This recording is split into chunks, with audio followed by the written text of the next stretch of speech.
আসসালামু আলাইকুম, আশা করি সকলে ভালো আছেন। আবার চলে আসলাম আপনাদের মাঝে একটি নতুন ব্লগ ভিডিও নিয়ে। এবার আমরা যাচ্ছি ইফতারি করতে ফরিদপুরের মধ্যে অন্যতম একটি সুন্দর প্লেসে।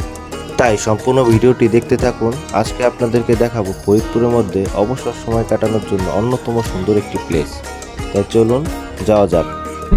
ইফতারির সময় সবার একটু তাড়া থাকে, আমরা সবাই সাবধানে গাড়ি চালাবো। ফুল ব্লগটা আপনারা দেখবেন অবশ্যই।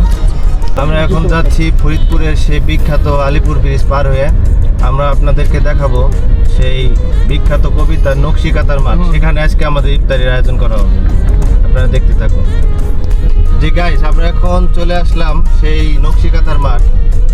সেই নকশিকাতার মাঠের প্রাঙ্গণে খুব তাড়াতাড়ি আপনাদের সেই মাঠের কাছে নিয়ে যাব। ওইখানে আমরা ইফতারি করব এবং ওখানে ফরিদপুরের মধ্যে অন্যতম একটি মেলা অনুষ্ঠিত হয়, আপনারা হয়তো বা জেনে থাকবেন। আমরা এখন সেই জসিমউদ্দিনের বাড়ির নকশিকাতার মাঠের এখান দিয়ে নামতেছি। এখন এখানে ইফতারি করব, কিছু অংশ আপনাদের ইফতারির দেখাবো। এই যে আমাদের ইফতারি, যার যেটা দরকার সে আগে নিয়ে গেছে। ঠিক আছে, এই সেই হলো আপনাদের জসিমউদ্দিন বাড়ির নকশিকাতার মাঠ, যেটা আপনারা অনেক গল্পে শুনছেন।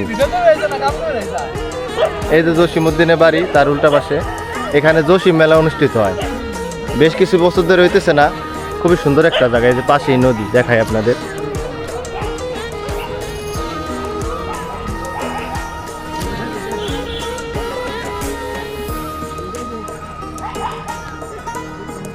এই যে নদী,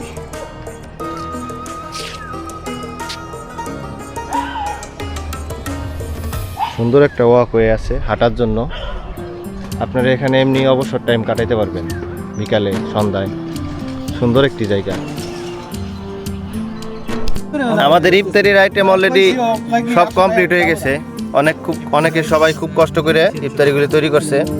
আমি তো কোনো একটা কাজ করি নেই। আমাদের এখানে আছে খাসির চপ, শিক্ষিত খাসির চপ, তারপরে আছে বেগুনি, তারপরে আছে আপেল, তারপরে আছে বুন্দা, তারপরে আছে ছোলা, তারপরে বেগুনি তো বলছি, তারপরে আছে মুড়ি, আঙ্গুর আছে, তারপরে আছে কলা, শরবত। এই যে এক আইটেম। এই যে আমাদের রায়ন ভাই, সে ভাই একজন। এই যে ইনি আনছে সবুজ পানিটা, ভালো জিনিস, স্বাস্থ্যের জন্য ভালো। তো যাই হোক, এখন আমরা ইফতারি করবো। এখন আর কোনো ভিডিও না, সবাই ভালো থাকবেন। আমরা এখন নকশিকাতার মাঠ ছাইরে আমাদের বাড়ির উদ্দেশ্যে রওনা দিচ্ছি। এখন একটা সাল থেকে ডাল উঠতেছি। এটা তো আসলে বোঝা যেতেছে না, গাড়ি বুঝতেছে কতটুকু ঢাল। এখন আপনারা দেখবেন ওই জসিমউদ্দিনের সেই বাড়ি, এখানে অনেক কবিতা রচিত হয়েছে। এই যে জসিমউদ্দিনের বাড়ি, সুন্দর করে একটু সাজানো।